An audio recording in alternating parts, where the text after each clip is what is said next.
30 days out. I ate my breakfast so fast this morning, I didn't even film it, and I've been filming my breakfast every day for the past, I don't know, long enough to make it a habit by Charles Duhigg or any of the other habit-forming books. And man, it was really delicious. The other change for this morning is I'm taking a core product. This is actually core test right now, but I just took a scoop of core burn instead of having morning coffee. What? I do have decaf going, so I can just get that coffee taste. But this was a recommendation from my coach, Jeff Cook, so we're doing core burn in the morning. It's got a lot of caffeine in it, so I don't know. I still feel pretty good. But weird not having coffee first thing. Even if I am having decaf, which is still coffee first thing, but it boggles the mind. Look, whole routine messed up. I mean, not really. Excited to take on this day. It's a pull A day. Let's get it. No. I guess what I'll say is this. Headed in for the pull session. What I'm realizing is I have not been practicing posing enough. And again, I hate to say this, that not that I don't care per se about the outcome of the competition. Actually, that's probably exactly right. I have essentially no emotional tie to the outcome of this competition. Like, I'm going to compete wherever I place, where I place. It doesn't concern me in the least. I do want to prepare for it as well as possible, though. In that regard, because I'm doing it, I want to do it well. I do feel I have a strong emotional attachment. Am I doing the right things in this preparation? And yesterday, going through a posing session with Jeff, with my coach, I realized I'm not posing long enough. So I'm practicing posing more frequently, but I need distinct posing sessions. For some reason, I haven't been doing this. It's just not a habit. Hadn't really thought of it. Just wasn't following the routine. But for me, I really like these because I actually enjoy the cardio as an aside. It provides me this nice break, and I like to do it in the afternoons when my energy level starts to drop. So afternoon, early evening, somewhere between noon and 5 or 6, I love to get the cardio in because I feel elevated. It's like, oh, great, I'm back. I get this second wind. And I forget that the posing sessions can be that way, and I realized it yesterday while going through this. We're over on FaceTime, spending 30 minutes posing, granted with lots of breaks, but even still, it's quite challenging, right? For me, it's hard for me. And I'm breathing, and I'm thinking, oh, I was thinking about this posing practice as work or something not something I wanted to jump towards, instead of saying, oh my gosh, when I start to feel like my energy levels are dropping, what a wonderful tool to get myself back elevated by just spending 10 or 15 minutes, or maybe even less for me right now, given if my conditioning isn't there, going through my poses, and I'll feel great. I don't even have to leave. I can do it right in front of my desk. So anyway, I'm really excited about that. I'm like, can't wait to get back home. And when I start to feel tired in the afternoon, I'm going to pose. So yeah, that's where we're at.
Stretch and squeeze, my nemesis, my challenge.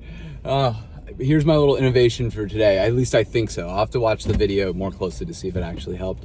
But on seated cable rows, on pull A, I do an underhand seated cable row, which is an exercise that prior to this, I really never did. Like, I would do seated cable rows, but never with an underhand grip. I'm not sure why. I just would either do them ISO or, pronated overhand. Anyway, coach has this in, so that's what I'm doing.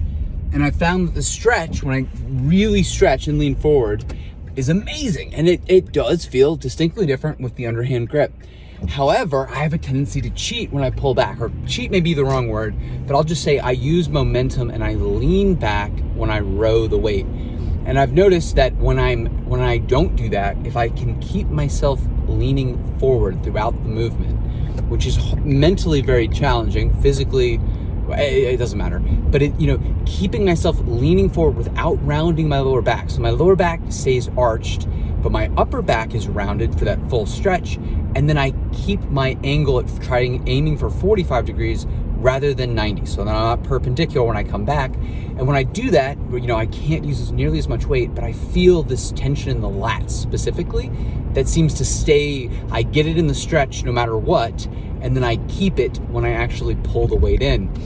Anyway, today as I was doing those, I was like, man, my lower back, it's the last workout, maybe it's prep, whatever, I'm just being a baby, but I'm like, oh, lower back's feeling a little iffy, So I throw a belt on, and that was a bit of a game changer. Now, I was a little bit stronger having the belt, so I did keep the weight the same and I upped the reps. But what I found was now all of a sudden I didn't feel as much of a challenge, at least mentally, with keeping my lower back, with preventing rounding or keeping that arched lower back. And I could really lean into the stretch and at least try to stay forward. It looked like I was more successful. It certainly felt like it. Again, I'll watch the video to confirm if my feelings and reality are the same. Often they diverge. But nevertheless, I'm really excited about this because it makes me think, okay, great. For seated cable rows, especially with an underhand grip, hey, throw a belt on, and then I can really focus on that stretch and squeeze without at a 45-degree angle, which it feels like for me, really keeps the tension in the lats, which is exactly where I want it. All right, post-workout meal. We've got our chicken, spinach, and a half cup of oatmeal, which gives us enough room for 100 grams of blueberries, which will be quite decadent. Really looking forward to it. Rosie.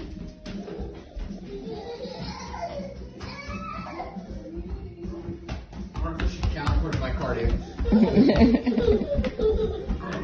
Rosie.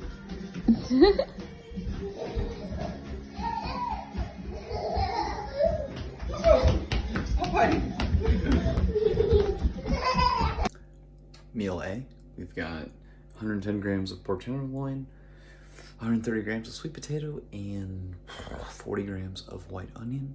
So this is basically lunch. Let's eat. Meal B, we've got some chicken, sweet potato, white onions, olive oil. I can't wait. Meal C, this is the last meal of the night. Sweet potatoes, chicken, the last of my chicken from whatever batch I cooked, and then some pork tenderloin, along with a little onion. And what I've been doing a lot this prep is, wrong way, Montreal seasoning. So I got the big old thing from Costco. I used to put hot sauce on all my food and load it up with lots of fiber like spinach. That turned my home into a chemical warfare attack. This works really similarly and without any of the, let's just put it politely, the distress or Greta Thunberg, protesting in my driveway. Let's eat. All right, let's run through our poses. Come out.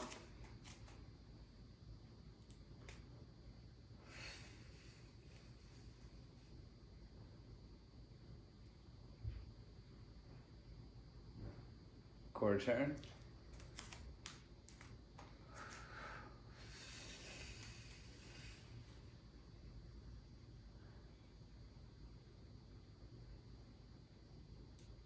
Quarter turn.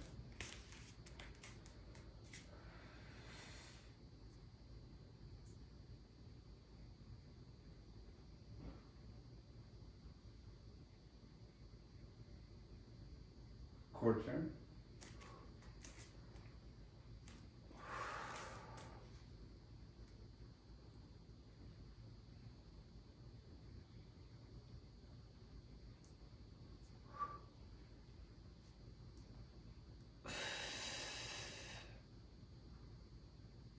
Quarter champ.